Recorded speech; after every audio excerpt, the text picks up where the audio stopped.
Hello, welcome to Anu's life style.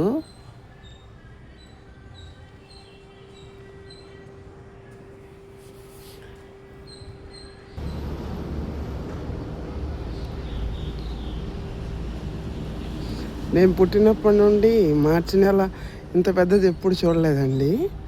చాలా చూసాము మార్చి నెలలో. హోలీ చూసాము, ఉగాది పండుగ చూసాము, వరల్డ్ కప్ చూసాము, రంజాన్ చూసాము, వార్ చూసాము, మంచుని చూసాము, ఎండ ఎక్కువగా ఉండేది చూసాము, వడగళ్ళు వాన కూడా చూసాము మార్చిలో. ధురంధర్ సినిమా 2 చూసాము, ధురంధర్ 2.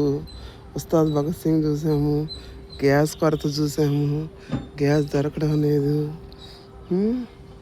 అయినా ఇంకా 5 days ఉంది మార్చి నెల. ఇంకా శ్రీరామనవమి ఉంది. అబ్బో, చాలా పెద్ద నెల అండి మార్చి నెల. ఓకే అండి, బాయ్. నచ్చితే లైక్ చేయండి, షేర్ చేయండి. మా ఇంటి చుట్టూరు చూడండి ఎంత బాగుందో, పచ్చని చెట్లు. Okay, bye.